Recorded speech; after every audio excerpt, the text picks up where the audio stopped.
204 दिन।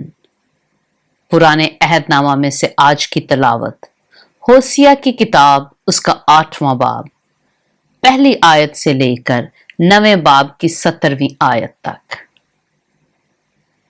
तुरही अपने मुंह से लगा, वो उकाब की तरह खुदावंद के घर पर टूट पड़ा है, क्योंकि उन्होंने मेरे अहद से तजावुज किया और मेरी शरीयत के खिलाफ चले। वो मुझे यूं पुकारते हैं कि ऐ हमारे खुदावंद, हम बनी इसराइल तुझे पहचानते हैं।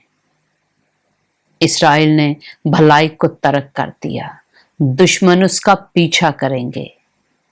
उन्होंने बादशाह मुकर्रर किए, पर मेरी तरफ से नहीं। उन्होंने उमरा को ठहराया है और मैंने उनको ना जाना। उन्होंने अपने सोने चांदी से बुत बनाए ताकि नीज तो नाबूद हों। ऐ सामरिया, तेरा बछड़ा मरदूद है, मेरा कहर उन पर भड़का है। वो कब तक गुनाह से पाक ना होंगे, क्योंकि ये भी इसराइल ही की करतूत है। कारीगर ने उसको बनाया है, वो खुदा नहीं। सामरिया का बछड़ा यकीनन टुकड़े टुकड़े किया जाएगा। बेशक उन्होंने हवा बोई, वो गिर्दबाद काटेंगे, ना उसमें डंठल निकलेगा, ना उसकी बालों से गल्ला पैदा होगा। और अगर पैदा हो भी तो अजनबी उसे चट कर जाएंगे। इसराइल निगला गया, अब वो कौमों के दरमियान नापसंदीदा बर्तन की मानद होंगे, क्योंकि वो तन्हा गौरखर की मानद इस सूर को चले गए हैं।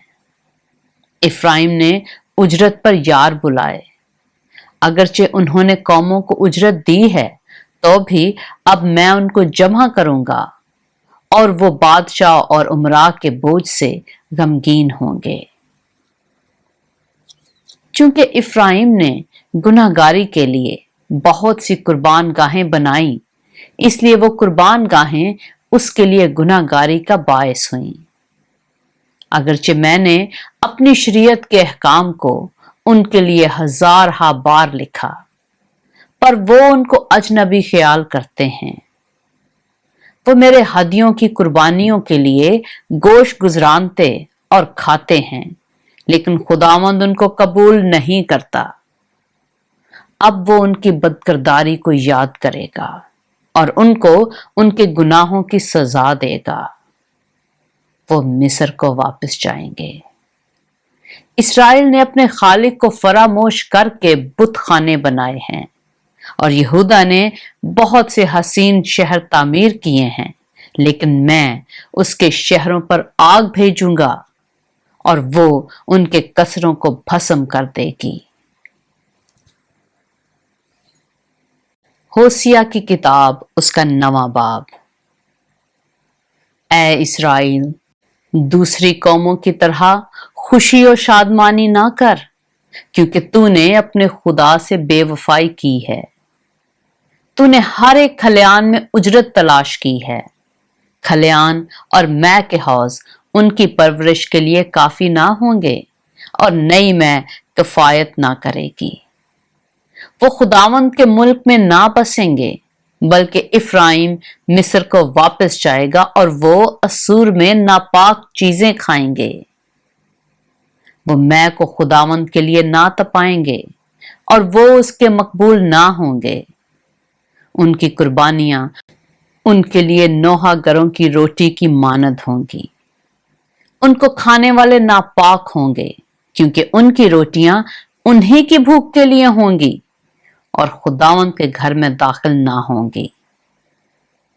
मजमा मुकद्दस के रोज और खुदावंद की ईद के रोज क्या करोगे? क्योंकि वो तबाही के खौफ से चले गए, लेकिन मिस्र उनको समेटेगा। मोफ उनको दफन करेगा। उनकी चांदी के अच्छे खजानों पर बिच्छू बूटी काबिज होगी। उनके खेमों में कांटे उगेंगे। सजा के दिन आ गए, जजा का वक्त आ पहुंचा। इसराइल को मालूम हो जाएगा कि उसकी बदकिरदारी की कसरत और अदावत की ज्यादती के बायस नबी बेवकूफ है, रूहानी आदमी दीवाना है। इफ्राइम मेरे खुदावंद की तरफ से निगहबान है। नबी अपनी तमाम राहों में चिड़ी मार का जाल है। वो अपने खुदा के घर में अदावत है।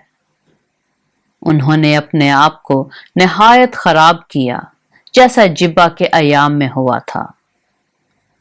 वो उनकी बदकिरदारी को याद करेगा और उनके गुनाहों की सजा देगा। मैंने इसराइल को बियाबानी अंगूरों की मानद पाया। तुम्हारे बाप दादा को अंजीर के पहले पके फल की मानद देखा, जो दरख्त के पहले मौसम में लगा हो, लेकिन वो बाल फगूर के पास गए और अपने आप को उसके बायस रुसवाई के लिए मखसूस किया और अपने उस महबूब की मानद मकरूह हुए।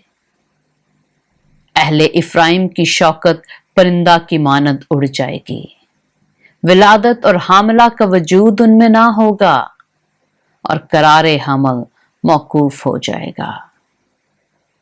अगरचे वो अपने बच्चों को पालें तो भी मैं उनको छीन लूंगा, ताकि कोई आदमी बाकी ना रहे, क्योंकि जब मैं भी उनसे दूर हो जाऊं तो उनकी हालत काबिले अफसोस होगी। इफ्राइम को मैं देखता हूं कि वह सूर की तरह नफीस जगह में लगाया गया, लेकिन इफ्राइम अपने बच्चों को कातल के सामने ले जाएगा। ऐ खुदावंद, उनको दे। तू उनको क्या देगा? उनको अस्काते हमल और खुश्क पस्तान दे। उनकी सारी शरारत जिलजाल में है। हाँ, वहां मैंने उनसे नफरत की। उनकी बदअमाली के सबब से मैं उनको अपने घर से निकाल दूंगा और फिर उनसे मोहब्बत ना रखूंगा। उनके सब उमरा बागी हैं। बनी इफ्राइम तबाह हो गए, उनकी जड़ सूख गई। उनके हां औलाद ना होगी, और अगर औलाद हो भी तो मैं उनके प्यारे बच्चों को हलाक करूंगा। मेरा खुदा उनको रद्द कर देगा, क्योंकि वो उसके शिनवा नहीं हुए, और वो अक़वाम आलम में आवारा फिरेंगे। पाक कलाम के पढ़े और सुने जाने पर खुदावंद की बरकत हो।